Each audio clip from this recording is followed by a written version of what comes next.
Chapter 3 The Little Ghost Girl. Pyper, San Diego.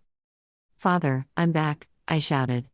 The few Nivens outside of their tree houses looked at me for a while before they went back to what they were doing. A bald man glanced at me.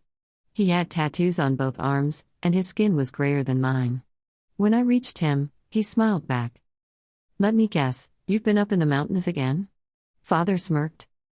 I nodded, guilt coloring my face. From the top of the mountain, I saw dark skies down south. But everywhere else, it's clear. "At this time of the moon turn, it's only to be expected," he said.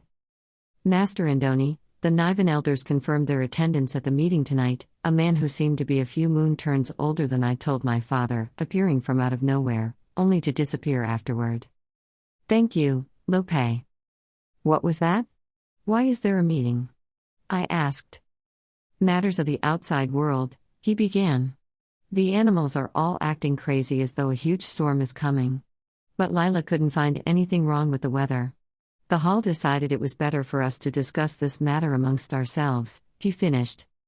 Lila Farron was Niveden's weather lady. She had learned how to predict the acts of nature, and in that sense, she could warn us what to expect in the coming days. "Can I come with you?" My father shook his head. "Enjoy your youth while you still can," he said blankly. By youth, he meant climbing the treehouse and learning how to make sandals. I hated making them, even if I knew this was a part of our lives as Nivens. We had to make our own footwear as part of our disguise. To wear sandals that were lightweight, soft, and did not squeak against rocks even when they were wet. "I really wish I could go with you," I said, frowning. "Another 3 moon turns and you won't have to beg me anymore," he said. "In the meantime, go to your mother. But you're the chief hunter. You can bring me with you." "Peeps, home. Now," my father said. Pouting, I walked away from him, wondering how I could manage to listen in on their meeting later that evening. Well, I could make myself invisible. But that would not solve my problem. Other Nivens would be able to spot me. Should they catch me, my father would punish me, and I would find myself inside Niveden's own version of the dungeons for days, doing the thing I hated the most, building treehouses and making sandals. I was almost near our treehouse when I heard the loud rumbling of the ground. It grew closer and closer to the town clearing. I looked back at my father and saw him stand up, making himself invisible. Some Nivens who were not cloaked in invisibility hid too. It has become second nature to us to hide when facing imminent danger, and I did the same as everyone else. The rumbling stopped, and dust billowed around. There was silence as we waited for everything to clear. We found ourselves staring at a hunched old man riding a horse. His hair was ashen, and 2 birds perched on his shoulders. There were pigs gathered around him too. I counted a little more than 2 dozen. He looked odd in Niveden with his fair skin and that strange menagerie of friends, all of which highlighted the fact that he did not belong here. To him, this place must have looked as peculiar as he did to us. "I am Elder Mayan of the Elders Guild," he bellowed in a loud voice to no one in particular. No Niven stirred from where they were. We looked at the elder, wondering what his business was in our land. Nobody ever goes here. Ever. For an old man to just barge in, get past the Niven guards without them sounding an alarm, well, he must have quite the skill in hiding.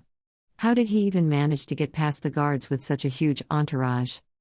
"I call upon you, Nivens of the old blood. Akea is in ruins. The Emperor is trying to bring his version of balance to the land, a balance that is not without its cost. He destroys so that people will cling to him as a child does to his mother's skirt. And with this fear, he will have control over the provinces forever. Whoever heard of such a heartless strategy?" We remained silent. The biggest hurdle amongst citizens is that the Emperor, as we know, is charismatic. People will start a rebellion, but their fires will be doused even before they take hold. Where will that leave us? Some Nivens moved closer to him, intent on listening to more of what he had to say. "It is said that a rebellion started in Dirella. But what happened after?" He paused, perhaps finding it a real possibility that he could very well be talking to the wind and nothing else. "As I speak now, lives are being lost to the flood. Dirella is such a high province, and yet, a flood came and lingered. It's not as though there wasn't an ocean to its west where the floodwater could flow through. I have brought with me an offering to keep you fed," he continued. After a few moments, he went on, so that you will remember that while your bellies are full, outside your land, Akeans are begging for your help to liberate them from the emperor." Then a baby cried. This is what always happens. For those who were old enough to understand how we should act in front of Akeans, we would keep our silence and remain immobile for long. But babies and toddlers were problematic. They would cry whenever they wanted, without regard to the consequences for themselves or those around them. Elder Mayan's face remained calm, but he must have been frightened too because he turned around and left. However, before doing so, he said something to the pigs, and the sight of him crouching down to talk to them was mesmerizing. After he touched the animals, they laid down on the ground, and even as he trotted off, the pigs stayed. I was amazed. Did he tell the pigs they were about to die? When Elder Mayan was out of earshot, a Niven made himself visible. "No!" I shouted. My father looked at me, as did the other Nivens. "The elder can talk to animals." "This is a trap," I yelled. Instantly, the man who had made himself visible hid again. "He can talk to animals." His announcement was a declaration to confuse us. He wanted us to eat the pigs. "Yet if we do, it would only prove to him that we are not ghosts," I said. My father nodded. "She's right. And if we don't eat them and the pigs see us when we're not controlling our power, they will tell the elder." "What?" asked the man, a hint of doubt coating his voice. My father answered, "It is a sharp observation, Pyper. The elder seems able to talk to animals. If we are not expected to eat the pigs, what are we to do with them?" "Chase them away," I said. A woman moved towards the center. "No. Ghosts do not eat, but wild animals feed on prey like pigs. Let's make it look like a wild beast ravished the pigs." "Difficult choices," Father said, contemplating. "Father, it's a trap," I said, trying to emphasize my point. "What would an elder want with us?" he asked. Either he spoke the truth, or these animals wouldn't trust him. There was a sudden movement to my right, and I assumed a Niven climbed down from a treehouse.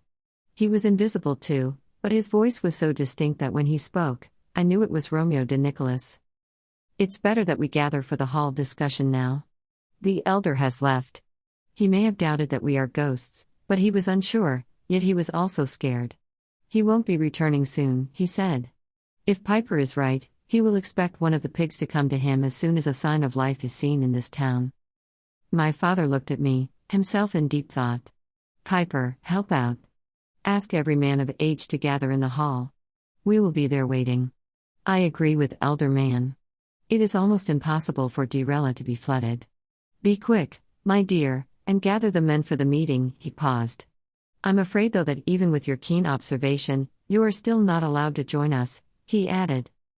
I wanted to yell in frustration, but I did as I was told, climbing up tree houses, swinging from tree to tree, and asking men of age to come to the hall. I felt bad that I was up here waiting for whatever came out of the meeting instead.